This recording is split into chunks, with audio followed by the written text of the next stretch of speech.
So, Junk Science and the American Criminal Justice System by Chris Fabricant it's not a book about how mainstream science, accepted science, is abused. It's about junk science. And I don't know that we've given that definition. Then again, you kind of need to know it as we continue on with this story from this new book next on Coast to Coast AM. This is Ian Punnett. So if you were listening last night, you heard that great interview with JY of Styx. He was so fun. You know, it's hard to think he's 75 years old. For that matter, he's not even the oldest guy in the band, or used to be anyway. And if you want to hear that, you can always become a Coast Insider at coasttocoastam.com. And this is the kind of show you're going to want to share, too. So we're talking with Chris Fabricant. We just got up to this idea, too, that these well-paid celebrity expert witnesses come into a market where there's a high-profile trial. It's hard to imagine that they spend as much time. To me, it's hard to imagine them studying the evidence as much as they're studying the menu, deciding whether or not they're going to have the lobster thermidor. But regardless, these are people who got kind of used to this celebrity lifestyle and seemingly are willing to say just about anything in order to keep this gravy train rolling.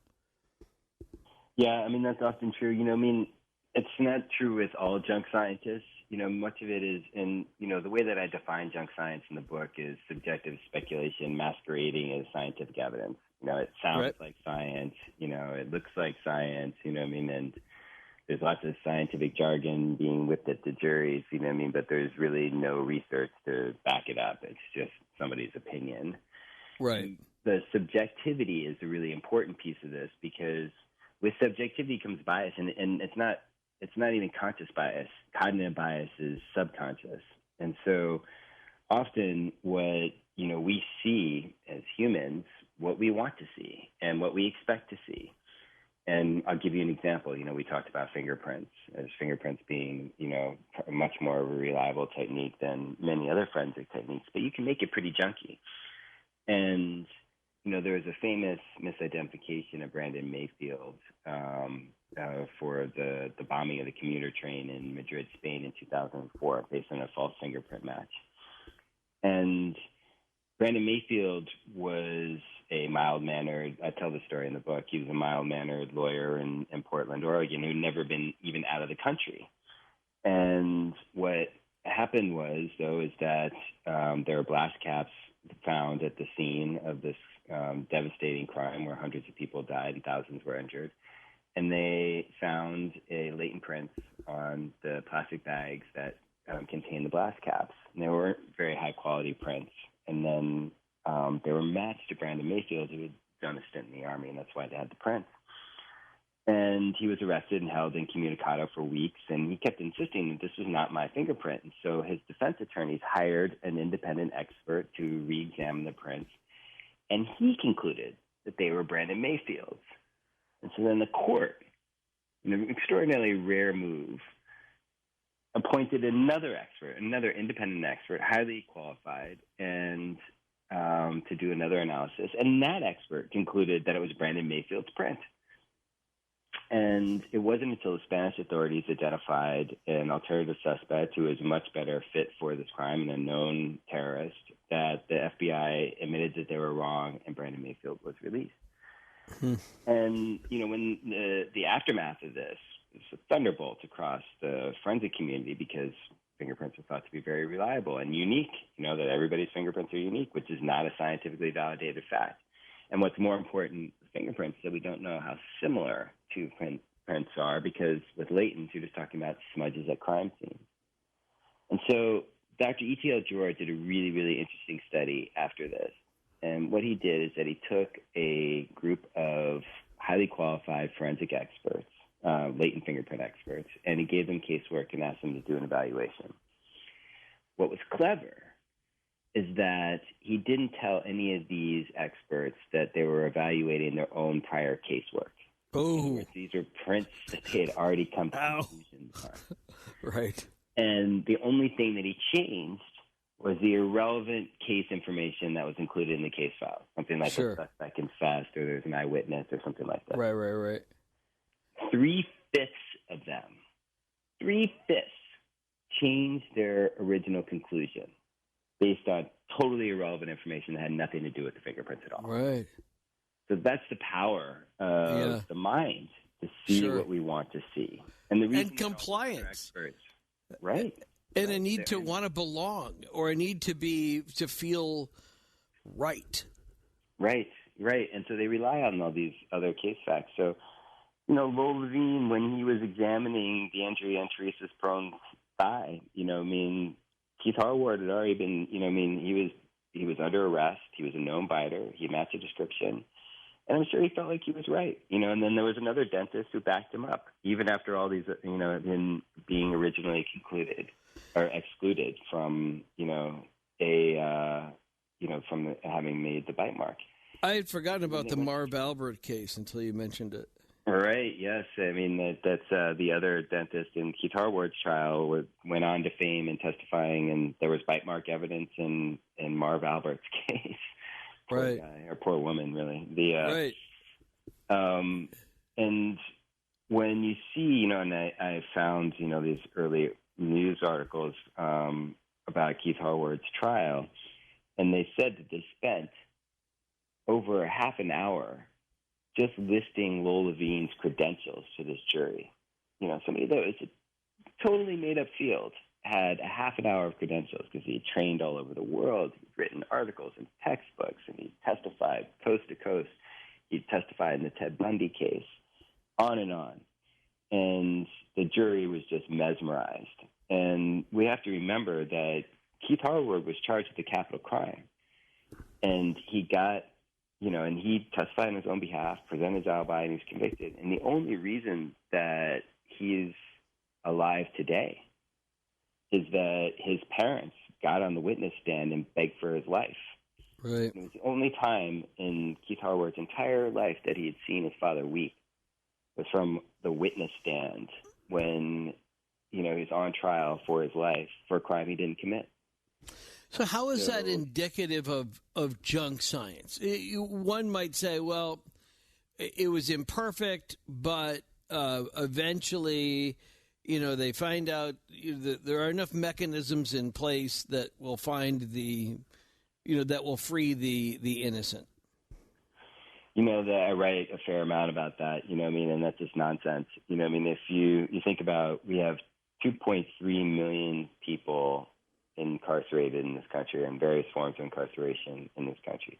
2.3 million people, which is, by far the largest rate in the world. Right. And if you think of, maybe 1% have been wrongfully convicted, and I think that's a conservative number, we're talking about tens of thousands of people. And the Innocence Project is a small organization, and there are, similar organizations around the country, but a tiny, tiny percentage. And moreover, and more importantly, is that, the cases that I write about, are horrible, violent crimes, and virtually all of our cases are sexual assaults and murders. Right. And that's because DNA evidence is available, much more likely to have been collected and much more likely to be available in these intimate crimes. And that's not true with robberies, burglaries, right. regular street fights, regular assaults, all kinds of other crimes. So overturning a wrongful conviction is a 1 in a million shot. It's nearly impossible. So how is it then, though, to get to the crux of it, and we'll only just do this one story, but how is it that forensic odontology is, well, let me ask you another way. How often is it right? Well, broken clocks are right twice a day, right? So, right. It's like, and it's funny is that, what a lot of junk scientists will say to me often is that, you never want to talk about the cases that we get right, and it's like, well yeah. Okay. Reporters don't, go and report on planes landing safely at the airport, right? Right. We report on plane crashes. And the idea that they have gotten it right really goes back to the Ted Bundy trial. You know what I mean? And they're still today, because I'm still litigating against, this field and many others, tell the Ted Bundy story in trials today when they talk about the history of bite mark evidence. You know what I mean? Right. And so I still think, that's still the only documented time that they probably got it right. And, the truth is, and when I went back and I researched the Bundy case, I read every article that I could find from the first time that the body started disappearing in the Seattle area till the arrest outside of Tallahassee in the Florida Panhandle, which is totally fluky arrest. And what was amazing about this was how little evidence they had for the so-called Chi Omega murders. Is that there was one eyewitness who had seen a man leaving the front door of the sorority house shortly after the murders. But she, under hypnosis again, had wrongfully identified that person as being an employee of the Chi Omega house. So it was only after Ted Bundy was arrested that she said, "Oh, no, that's the guy." Right. But plainly suggestive, single photo that they showed her. I was friendly with Anne Rule. Who wrote the book? Yeah, before she died, and I did actually. I officiated at her memorial service, so I got to know a lot of people that knew her, and what was compelling to me was that she was, and she talks about it in the book. She was very reluctant to point the finger at Ted Bundy. Not only did she know him socially before she was asked to investigate him, but it didn't add up to her. And I think this is where those cases where you really do need hard evidence, because again, people who commit horrible crimes may not fit our stereotype of what that monster looks like at all. And so she said she was kind of blinded by the fact that she had known him socially. And so I think sort of the opposite of what you're talking about when you're talking about investigators who are blinded by the science, which makes their life a whole lot easier. Yeah, absolutely. So my focus was on the forensics of the Bundy case, and what I learned was that, Sheriff Ken Katarsis, who had just been elected sheriff there and was only something like 31 years old and had no real policing experience and was known as the classroom cop by his political opponent during the election, because his only real law enforcement credential was that he was teaching forensics at the local community college to cops, law enforcement techniques, right? So he knew about bite mark evidence.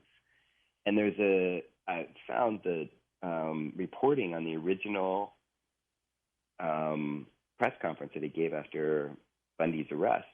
Right. And they said that everybody believed that he had done this. That he's the most wanted killer in the world, and he was on it was one of the original FBI most wanted lists. He'd been in the area, and he said that it fit the pattern of crimes, but they had no physical evidence. And then he mentions a bite mark. And he says, well, somebody said something about bite mark, but that's not real evidence. It's a really weak impression. I don't think we're going to do anything with that, yada, yada.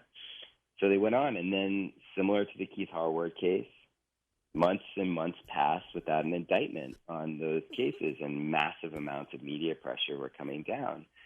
And so what he did is he contacted Dick Souveron, who was like Lowell Levine, one of the original bite mark guys.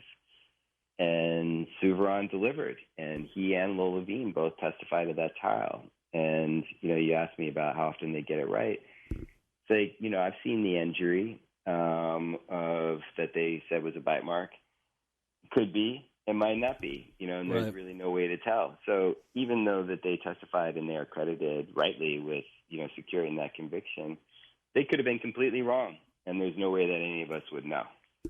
So back to the case of Eddie Harward, that the there was a lot of evidence.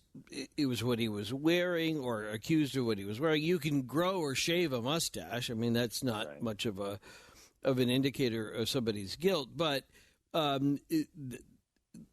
although Navy investigators had ruled him out originally and said, no, that's not him, the same sort of pressure is being applied now. So how does junk science, for people who don't understand it, why is that suddenly wrong? I mean, why they've seen it on CSI, they've seen it on Law and Order.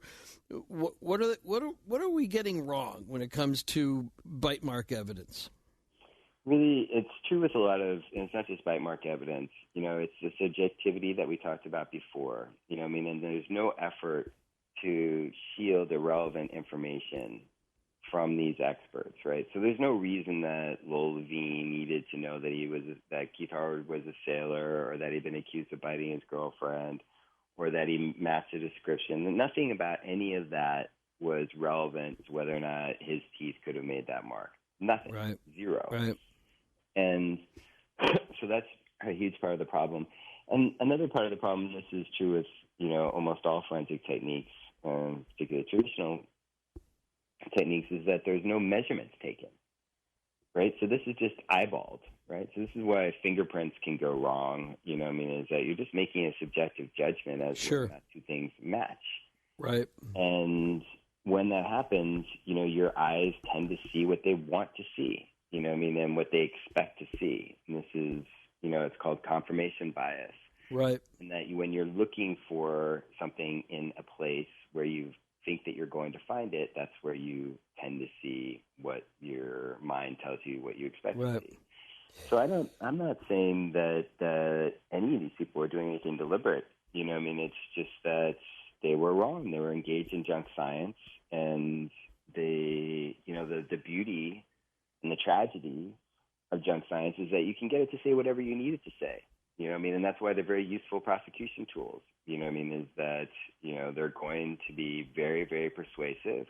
They're going to sound very sciencey to a jury. Nothing sells better than science, only sex in advertising, right? It's that scientifically tested and approved, right? That's 20 scientists say it's all the best. Whatever it is. Right. Yeah. Boner pills on NBC News or whatever. Yeah. Exactly. So these are the forces, and then I don't know if we want to go forward with Keith Harward's case, but yeah, we do. He was convicted. His conviction was actually reversed on appeal, because at the time, and this is Keith Harward's own research that led to this, is that at the time in Virginia, you could not be charged with capital murder for a rape and murder unless it was the same person. In other words, capital crimes are supposed to be if you raped and murdered one person, and he was convicted of raping one person and murdering another. So, the ultimate technicality. Right. They reversed the conviction, and Lowell Levine and the other dentist gave the same testimony again. His parents begged for his life again, and he was convicted again.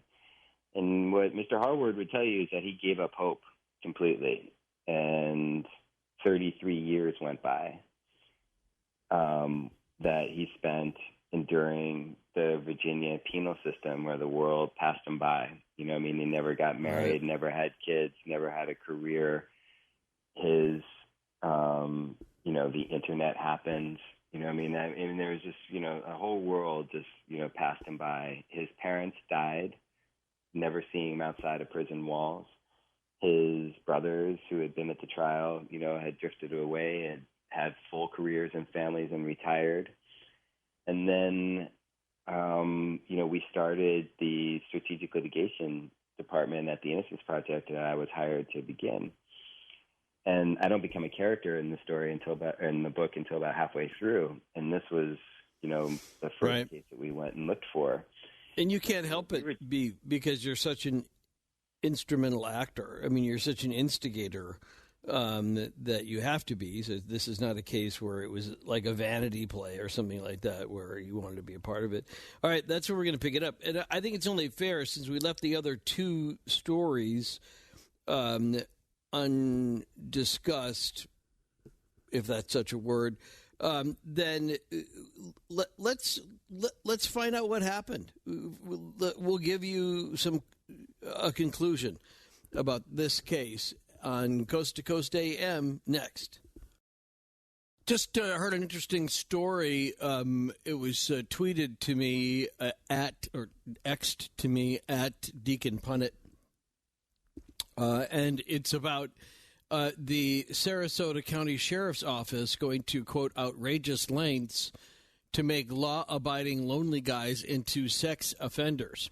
We'll talk about that, too, when we come back with junk science and the American criminal justice system. But first we have to wrap up our first story with Chris Fabricant. What exactly was a independent investigation able to uncover that proved the innocence of a guy who had spent more than 3 decades in prison for a crime that he didn't commit, when every other indication a reasonable person might look at and say, yep, he did it? Next on Coast to Coast AM, this is Ian Punnett.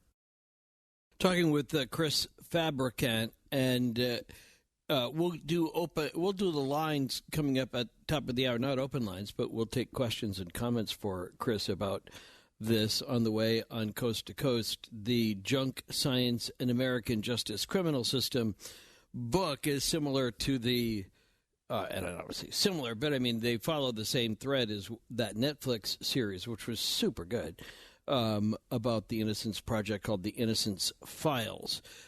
So, Chris, we were just talking about where did this go? How did we get out of this situation? How was it that he didn't spend the rest of his natural life behind bars? So what happened is that in 2012, we decided it wasn't. We talked earlier about the way that the Innocence Project takes cases based solely on biological evidence, and that continues to be largely true. But with strategic litigation, what we decided to do is go and look for criminal convictions that rest on junk science, because we know that any conviction that rests on junk science is inherently unreliable. Right. And so I had my paralegals scouring Westlaw and other legal databases, old newspaper reports, old archives, CVs of expert witnesses and that are, notorious junk scientists, to look at all the cases they testified in.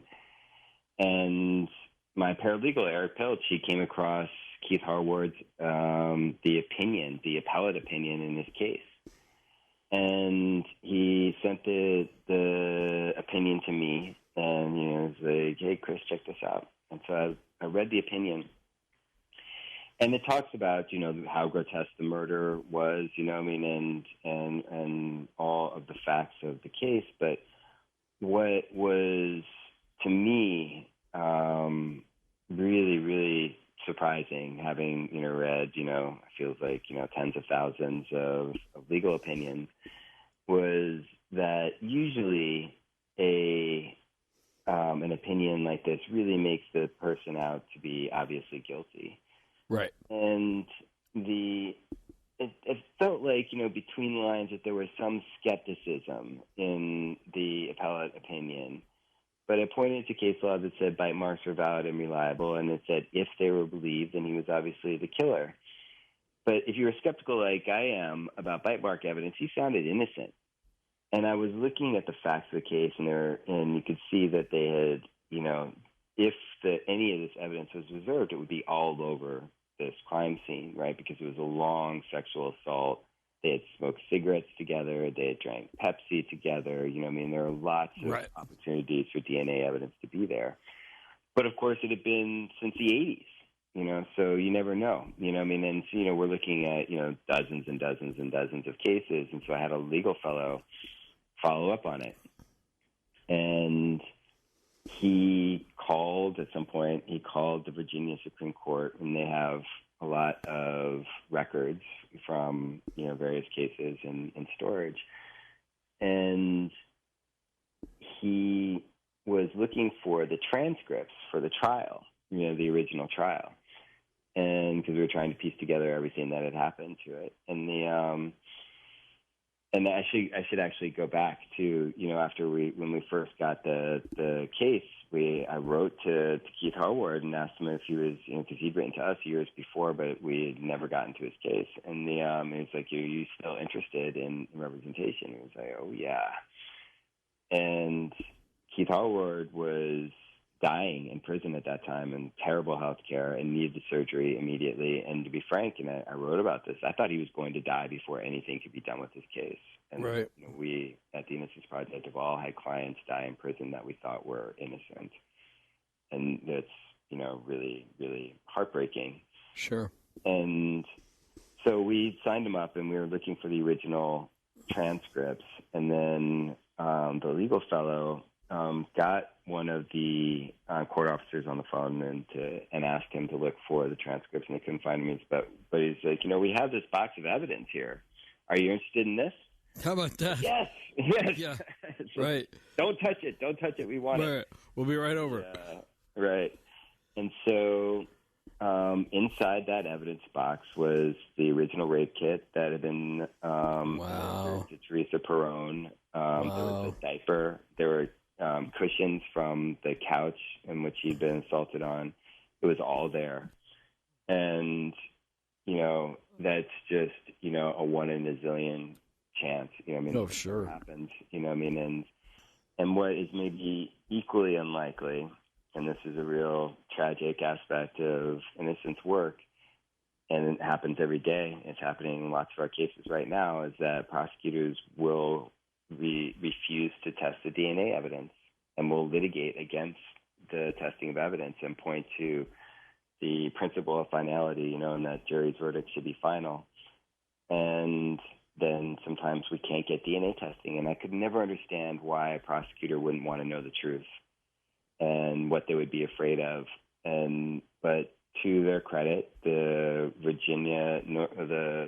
Newport News district attorney had agreed to have the evidence tested. And Keith Harward was immediately excluded from all of the DNA. And then, and so we were, over the moon by that. And then they were able to develop full profiles of the DNA. In other words, they weren't partial profiles, they were robust. Sure. And that they were consistent. It was the same man's DNA that was on the couch cushions, so it was on the diaper, that was in the rape kit, and in the bedroom. And so his DNA is all over that scene. There weren't two people. It wasn't a partial. This was as big a bullseye as you could ever hope for. Yep. And then, so we were, but in Virginia is a very, very difficult place to litigate. And, we sometimes get, and this is something else that I write about in the book, so-called unindicted co-ejaculator theories. Right? Oh, right. So what this happens is that prosecutors will invent new stories to explain away, right, exculpatory DNA evidence. Must have been another guy that was there too. We'll never know. And this was, but we had a living victim, and then but we had the full profile, and the DA agreed to upload it into the national DNA database called CODIS, and then we got a hit. And we identified the man whose DNA was all over that crime scene, and he was an AWOL sailor from the USS Carl Vinson named Jerry Crotty, and he had died in prison in 2010 after having gone on to commit many, many more crimes against women. And in the ensuing years that Keith Harward was doing his time. And I was actually giving a talk at the Innocence Network conference in San Antonio when we got this news.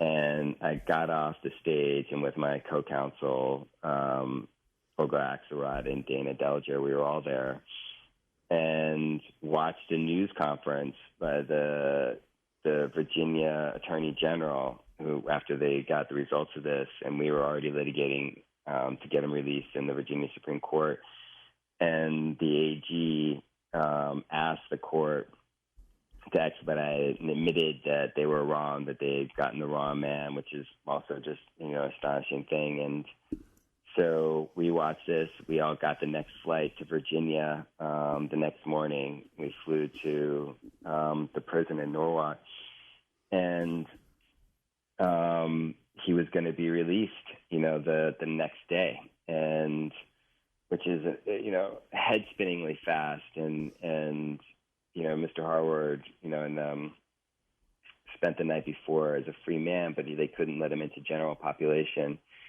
And he just kind of paced his cell all night. He was still recovering from, he had, a colonoscopy bag, and he was still in very poor physical health. And we arrived at the prison, and they let us go all the way in and into the kind of inner sanctum where they were holding Keith Harward, who was going to be released at a specific time. I think it was 11, and that there was going to be a big press conference outside the prison. And so we're sitting there, and Mr. Harward is really kind of shell-shocked, by the whole thing, and then suddenly... Because it was that fast, too, after all these years, right?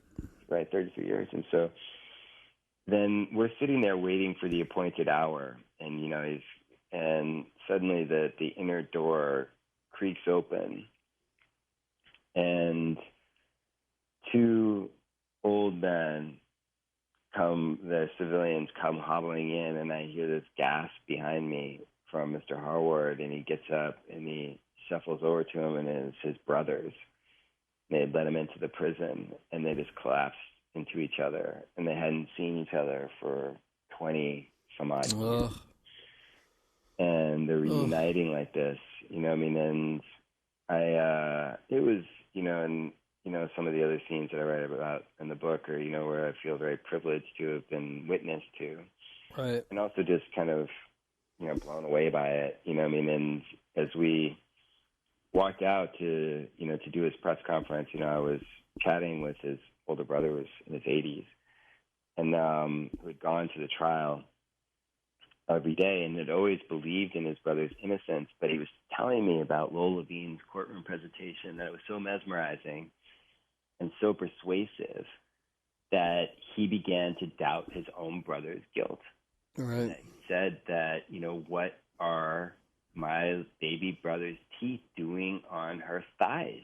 How do you explain that? And I think he had a certain amount of guilt about that, that he'd been hoodwinked by the junk science, that it was so persuasive that he could... So how was it that they got it wrong? And what was the actual science part about the forensic dental work that puts it in the category of just purely speculative science that has no basis in fact? Well, there's never been a single proficiency test, right, to show that the dentist can actually associate anybody with a bite mark or match anybody to a bite mark. Okay. And then there was also something that a lot of people didn't realize until much later, and this is something that happened around 2016 where they finally did a little bit of research. But I think probably your listeners and probably you've been thinking about bite marks in your mind's eye. They look like bite marks, right? Something that you see toddlers come home from day school, daycare, and say, "Oh, Johnny bit me," and you can see a nice clean bite mark. That's just never what you see in casework. If your listeners Google the Ted Bundy bite mark and you look at it, you can maybe invent in your mind that it's a bite mark, but it could be anything.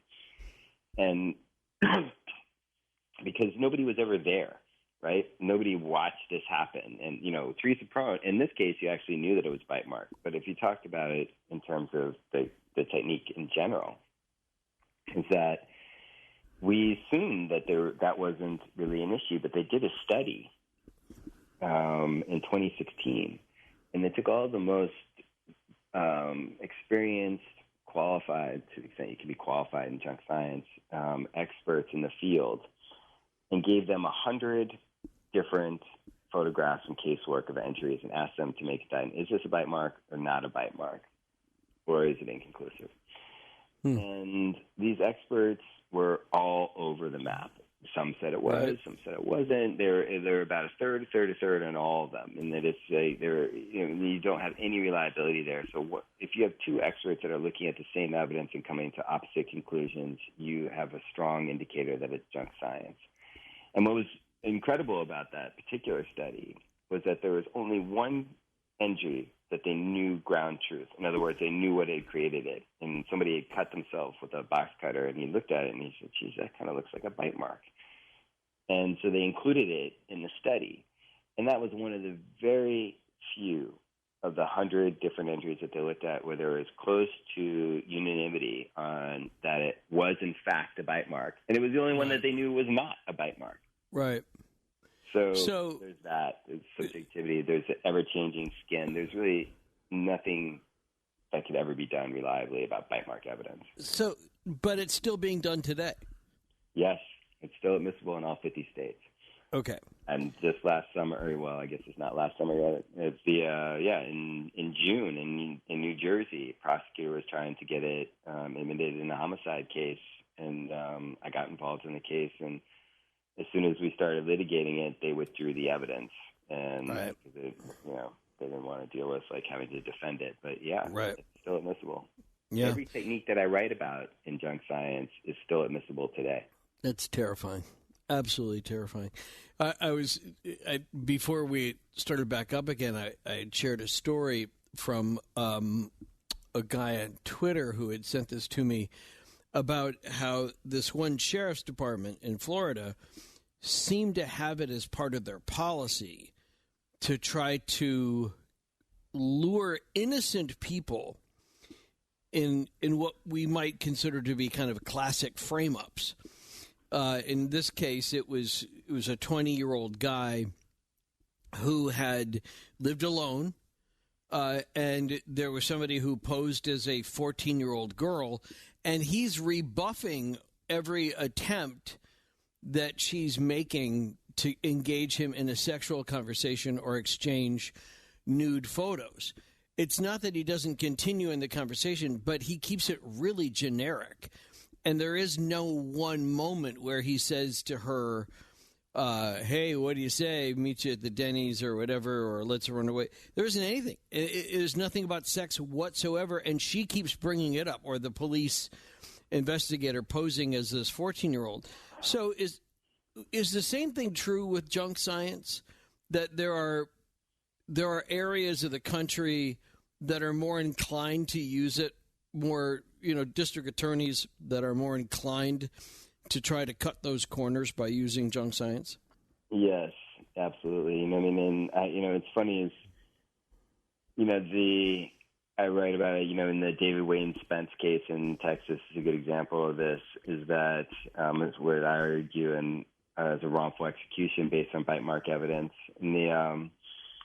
And the prosecutor in that case had prior experience with bite mark evidence, and there was it had been useful for a homicide prosecution, and he was brought in specifically to work capital cases in Waco where this triple homicide had happened, and they had never developed any evidence against the suspect, Spence. But they believed that he had done this, and the prosecutor asked that the body be checked for bite marks. Had anybody looked at it? And he eyeballed it himself and said, hey, there's one. And then they got up some bite mark experts who made the match, and David Wayne Spence was ultimately executed. What you have with junk science is and this is really also a product of our legal system, is that prosecutors are ethically obligated to believe in the guilt of the people that they prosecute, right? And because all these techniques are admissible, they will use every available weapon that they have to prosecute. And so junk science is used, and that it's easy to rationalize because they believe that they're convicting guilty people. Sure. What you're talking about is manufacturing crimes, which is different. It is different, but it goes to show you some departments have a pattern of that, and then once it becomes accepted, they just keep repeating the pattern. Yeah, you're right. And and this is excellent to paint a bullseye around a target. You know what I mean? Is that Right. once you've decided that, one of the other cases I write about, A.D. Howard, they just decided it was him. They got his dental mold before they even examined the body for bite marks.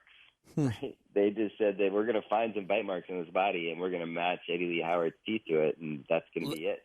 Let's be ready. Yeah. All right, so we're going to give everybody the phone number so they can join the conversation, too, with Chris Fabricant, Junk Science and the American Criminal Justice System. It's probably not you. It may be a family member, but it's always good to get a second opinion. Coming up next on Coast to Coast AM, this is Ian Punnett.